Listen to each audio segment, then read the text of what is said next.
Welcome. Hi. So, where are we in our math curriculum? We are in chapter 9. We just took the 9A test, which covered 9.1 and 9.2. So you were graphing, you were doing some vocab, you were making some predictions, you were moving parabolas up, flipping them down, left, right, really cool stuff. Now we're going to push it a little bit further through the chapter, and we're going to cover 9.7 and 9.3 and have a small quiz on that section. And then the rest of the chapter is dedicated to what we call solving quadratics, and that's going to be the 9B chapter test. And then we're going to have the final, and then the school year will be over. What? We have, I believe, 28 school days left and 16 individual class sessions. So that means you have my class 16 more times, and that 16th time is the day of the final. But we still have 2 more assessments within there. A little quiz covering 9.7 and 9.3. Yes. And the other quiz covering 9.4, 9.5, 9.6. Sounds good. Sounds really good in my head. So let's get started.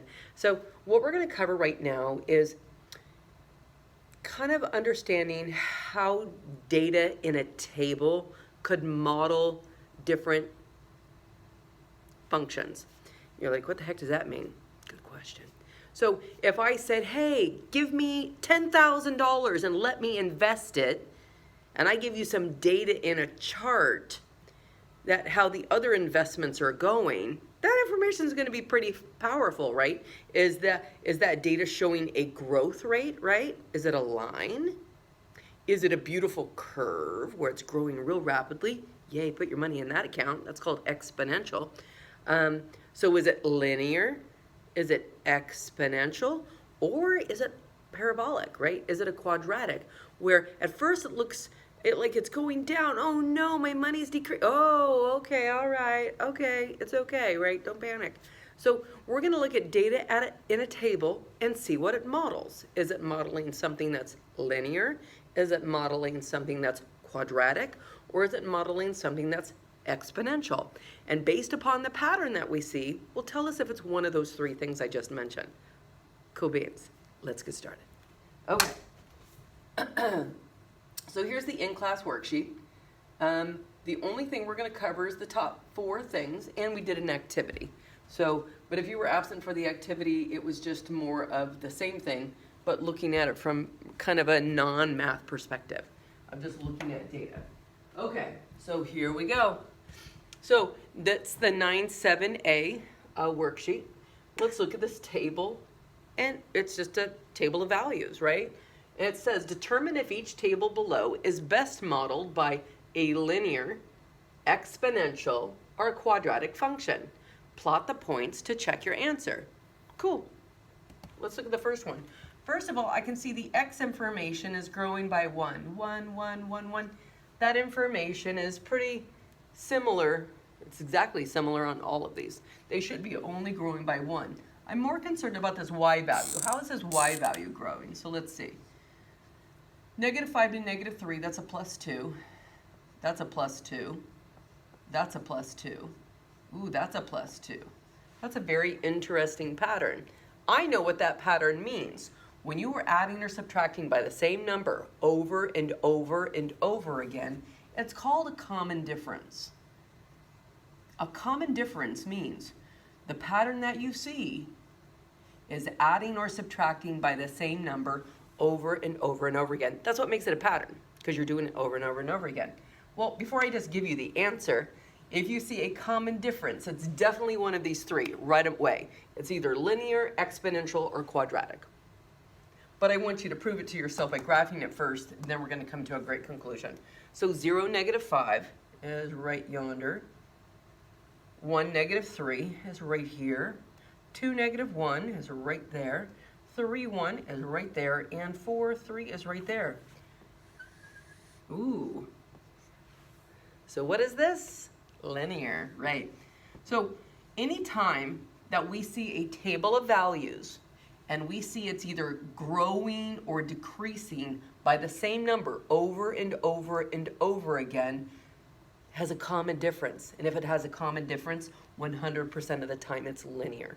So what do we just do? We found a pattern, and we match that pattern with the type of function it's going to be. And if you have a common difference, it's linear. So linear right here, it's where we see a common difference. A number that we add or subtract over and over and over again. Cool beans. Let's look at the second one.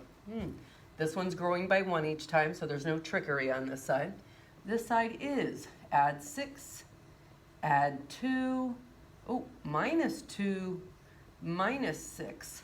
Well, that's weird because a pattern is a number that should repeat over and over and over again. And currently, I don't see a pattern. Maybe I made a mistake. I didn't make a mistake. Okay, so maybe there's something more going on. So let's do some more math here and maybe see if there's a pattern if we keep going. Let's see.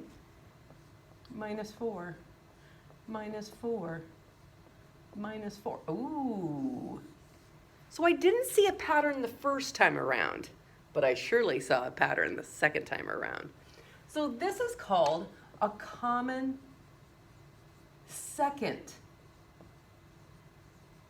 difference. Well, we know it can't be linear because linear is the pattern right away. Like you see it right away. This one we saw the second time that we were looking. I wonder what of these functions is modeled by a common second difference. We know it's not linear, so it's either going to be exponential or quadratic. Let's graph it and see. -2, -7, right yonder. -1, -1, right there. 0, 1, cool beans. And right there and right there. Ah, yes, the ever lovely parabola. So we know that this one is a quadratic. So when you're looking at a table of values and you don't see a pattern the first time, double check if it's the second time. And if it's the second time, again, we call that a common second difference. And if you see a common second difference, it's going to be a quadratic shape, a parabola, okay? And that's 100% of the time. There's no exception to that rule. So here's the quadratic one in our directions. We're going to put a little blue around that. We know it's going to have a common second difference. Ms. Miller, you're going to ask me about these patterns on our little quiz on this section in 9.3? Yep, flashcards. So on one side you would say quadratic function, on the other side you would say a common second difference, and you could do an example of that. You could do an example of the shape, you could write the word, you could do it a table if you wanted, but yes, flashcards would be the best. Now if I were you, I'd pause and try the next one on your own, right? Might as well. Let's look at this next one. Here we go. I see -3, -1, +1, +3. I don't see a pattern right away. What the heck? I don't see one. Let's try to see if maybe this one has that common second difference.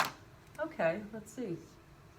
We're going to go with +2, +2, +2. Nice. Do you recall which one has a common second difference? Yeah, you're right. It's quadratic. So this one is a quadratic.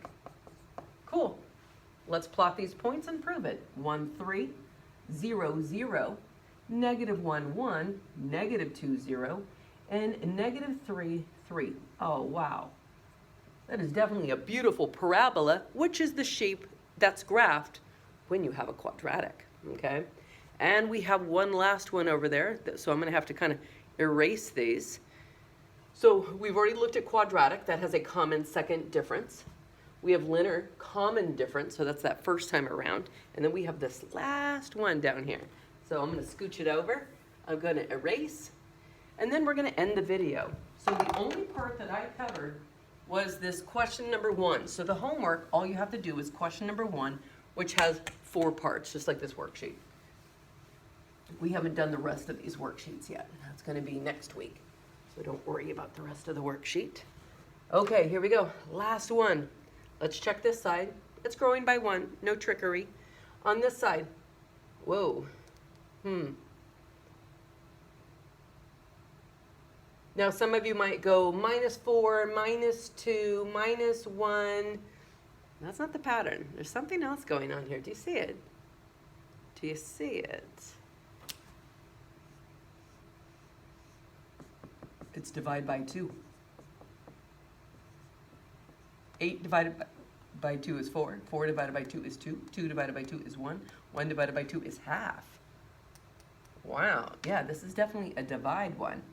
You could also have a multiply one. So this has something called a common ratio. Now, shenanigans. A common difference was the adding and subtracting of a number over and over and over again. A common ratio is multiply or divide by the same number over and over and over again. So a common ratio is when you're multiplying or dividing by the same number over and over and over again. And if you have a common ratio, it is definitely one of these varieties. So let's see. Let's graph it first so we can see.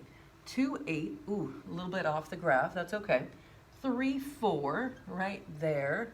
4, 2, cool beans.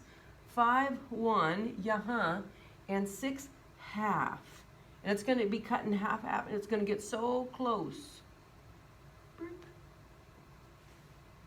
This is a curve, not a parabola. This is a curve. And the only shape that it could be then is exponential. Cool. So let's recap. Here's the recap, friends. And this is important. Like, these are things that you could draw make a flashcard on. So let me get that out of the way. This is the quick recap. So we have linear. A linear function, something that forms a line. That's when we have something called a common difference. We are literally adding or subtracting by the same number over and over again, like +2, +2, +2, +2, +2, or -4, -4, -4, -4, -4. Okay? So, maybe the shape, maybe what we're going to see is a quadratic. A quadratic is one of these shapes when graphed, called a parabola. And those have a common second difference. So you won't see the pattern the first time around, but you will see it the second time around.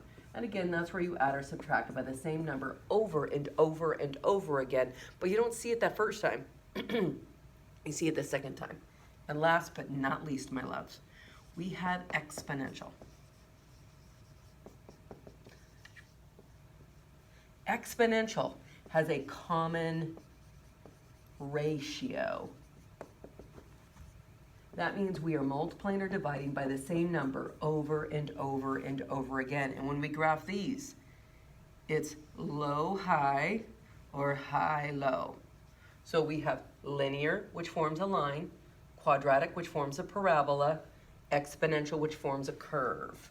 So this forms a line, this forms a parabola, and this forms a curve. And yes, I could ask you examples of what do they look like.